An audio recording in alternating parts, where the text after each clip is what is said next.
What's crack-a-lackin' literary geeks? Happy Tuesday. If it looks like it's dark outside, that's because it is. And oh boy, have I got an intense social media update and book purge for you tonight.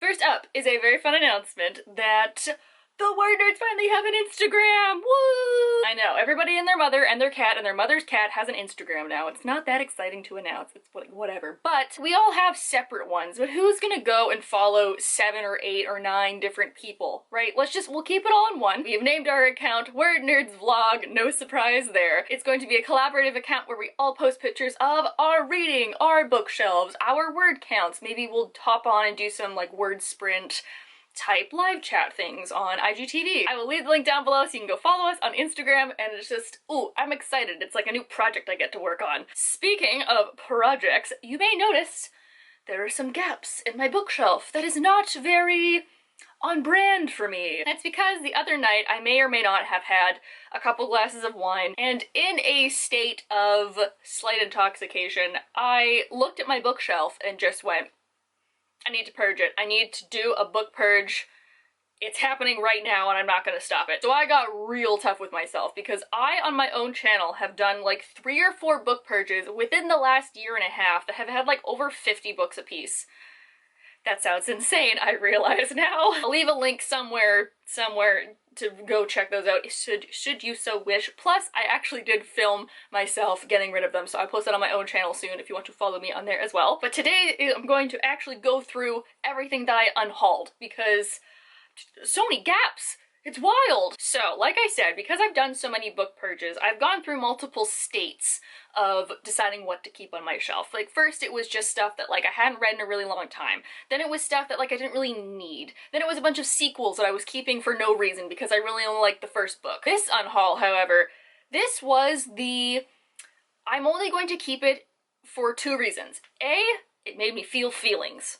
And B, am I ever going to reread it? Do I see myself rereading it within the next 5 years? And I went hard. There is some things in this list that you may be very surprised or shocked or mad at. Let's start with the stack that may be the most controversial of the bunch. I started off strong. I'm getting rid of my first edition copies of Divergent and The Hunger Games. Oh, I can already feel the anger starting from the other side of the camera. I'm never gonna reread them, and I don't feel so attached that I need to keep them, so donate. Another highly contested favorite is Graceling by Kristen Cashore. I'm getting rid of this one because, well, everybody totes this to high heaven, it praises its graces. Graces. I didn't really like this book that much. I just didn't, and I got rid of the rest of the series in my last book unhaul, and now it is going to join them. Next on the popular unhaul train is my John Green books, aka The Fault in Our Stars and Looking for Alaska, because you know what? 2020, new year, new me. I don't feel any guilt about not having these on my shelf anymore. Lastly, I'm getting rid of 13 Reasons Why because I read this so long ago and I got rid of it, and then when the show came out, I rebought it again at a thrift store because I was like, well, I need to have it on my shelf to show that I have it. But I literally have never talked about this in all the time that I have had it, so goodbye. This next stack are books that I read for school, and as an English lit major, I read a lot of books, and a lot of them are trash. However, these ones were ones that were good enough to keep, at least for a little while, but again, going back to my original rules, I don't ever see myself rereading them. These include Green Grass Running Water by Thomas King, Tess of the Duberville or Derbyville or Dubervilles, however the hell you say that. We have The Diviners by Margaret Lawrence, which was not as terrible as I was expecting it to be. And lastly, I have White Teeth by Zadie Smith, which I'm glad I read this. Like, I'm happy that I did, but I'm not going to reread it. I'll also mention now that I did thrift a lot of these books, so I got them for very cheap, or like this next stack, I got a bunch of free advanced copies that I'm gonna get rid of because I don't feel strongly towards them anymore. These include Vasa in the Night by Sarah Porter, which was cool but weird. Too weird to reread. Then I have The Star-Touched Queen by Roshni Chokshi. This is a great first book, but I wanted it to be darker and it wasn't. And then I'm gonna get rid of Shadow of the Fox by Julie Kagawa because I really looked at this on my shelf and was like, what was that about again? And that's not a good sign. Then some older advanced copies. I have Frostblood by Ellie Blake, which was actually quite a good book, but I never ended up picking up the sequels, so whatevs. And then Rule by Ellen Goodlett, which this is actually very good writing. Do I keep this? No, I've never mentioned it in any video except for like one. So then I have these 2 advanced copies that I feel very bad about because they were highly rated books, and I was also part of the blog tour for both of them. I'm very sorry, Kim Widget, and I'm very sorry to all of you. Very controversial opinion. I didn't really like Gracier very much. The ending was just... What was that ending? I'm still mad, honestly. However, I will see the movie because I did enjoy it that much. And then also Mirage by Samaya Dodd. Oh, hot take. I don't know. I never talk about it. So that to me is like, I probably shouldn't keep it, but I did like it. And while I am going to keep another one of Marie Lu's books that you can see right there, I'm keeping Warcross, but I'm gonna get rid of Wildcard because I could mention Warcross in other videos and talk about it, but this one is just like, I don't need it. Along with the Hazelwood. Oh crap, this is so, it's so pretty though. Oh, I want to keep it, but I honestly didn't like this book. It had so much potential and then it just went down the drain. I'm still mad. And lastly, I think of this advanced copy stack, I have 2 queer books that just didn't quite do it for me. I've kept Girl Man's Up for so long because it was the first book that had a queer female main character, but I didn't like love it enough to, you know, like really love it. And then also The Handsome Girl and Her Beautiful Boy was such a great queer representing book, but the plot line is like borderline non-existent, so maybe someone else will like these more than I did. I also have some books I've just kept on my shelf for so long, but I don't have strong enough feelings attached to them to remember what they are, so that says something. So that means that Vanishing Girls by Lauren Oliver, I Hunt Killers by Barry Lyga, and The Program by Suzanne Young are also going to go.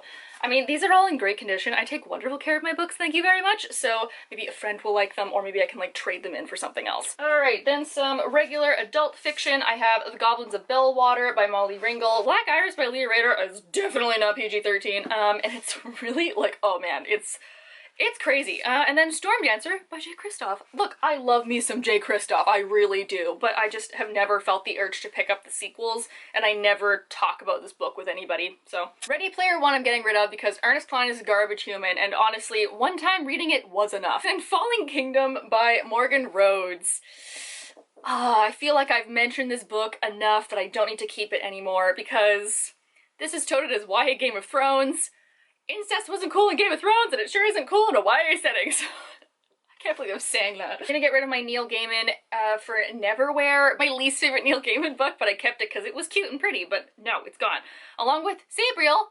Oh, I'm doing it. Oh, you can't stop me, I'm getting rid of it. And then The Demon Race by Alexandria Warwick. I want it to be so much better than it was, and it wasn't, and I'm sad. And then one of the only non-fiction books I'm getting rid of is Quiet Power, The Secret Snake That Introverts, because I read this and I feel like some kid is really gonna need this book, so it's gonna get donated and someone else can pick it up. I got these next 2 hardcovers in the bargain section, so they were like $6, so I don't feel quite as bad donating them away.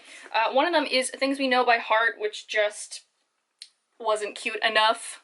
Come at me. And Heretics Anonymous by Kitty Henry, because while this was good, I wasn't super impressed. Also getting rid of my OG copy of Flame in the Mist by Renee Adier. This didn't impress me. It just didn't, but it was so pretty I needed to keep it. But you know what? No.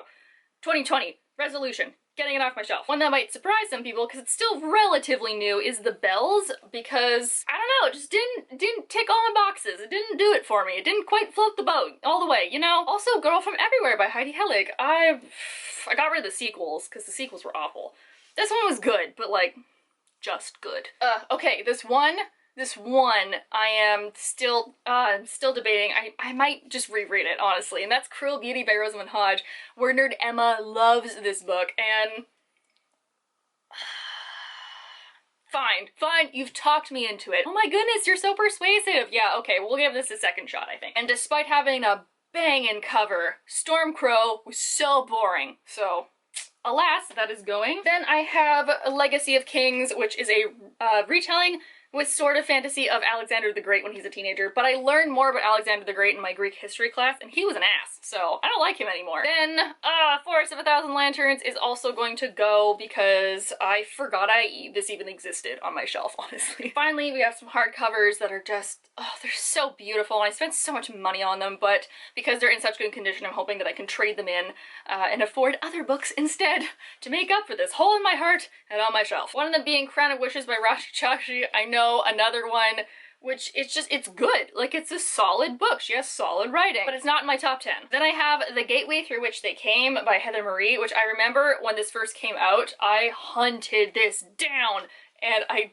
don't have positive feelings towards it anymore. And then also, my one and only Sarah J. Maas book I'm getting rid of, The Assassin's Blade. These little stories were definitely fun, but I don't feel like I need them, and I don't feel like I need to revisit this every year, you know what I'm saying? Oh, surprise, there's another Neil Gaiman book. I'm gonna get rid of Ocean at the End of the Lane, because this was weird. And then, oh, another book I read for school that I forgot about. Strange Case of Dr. Jekyll and Mr. Hyde, which was very fun to read. It's very short, do recommend. What are you doing with my middle grade? This one snuck over in here. A Wrinkle in Time! I know some people are gonna hate me for this. I do have very fond memories of this book, but I'm not going to revisit it. And lastly are The Iron Trial and The Copper Gauntlet, the only two that I have of the Cassandra Clare and Holly Black series, because I'm not a middle grade person. I've tried so hard to read it and it's just not for me. And I feel bad because, like, I went to the opening event for this and, like, I got it signed, but I just, not into the series. I'm going to just read their other works instead. So there is my giant unhaul. I'm actually, like, so proud of myself.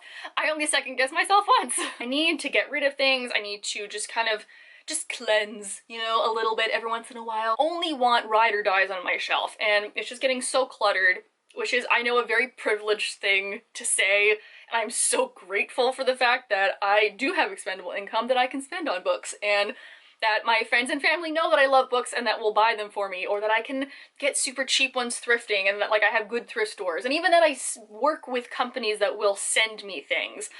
It's my favorite thing, and I'm so happy that I can do that. Not to mention, like, libraries. Like, I know, I'm just curating my own personal library. It's my preference. Oh god, I'm so tired. Why did I decide to film this at, like, 9 p.m.? I don't know. I would say, like, oh, please leave down below if you think I'm making a mistake, but no, don't. I need to hold myself accountable. I need to purge myself of things I'm not actually gonna read, make room for more. I have a problem. But you know what? It's books. It could be drugs. Join us at 7:30 Eastern Standard Time here on Sunday for our live chat. This week we're going to be doing another write-in, so get your creativity hat on and limber up those fingers for all those words that you're going to write. I hope to see you guys all there. Have a good week!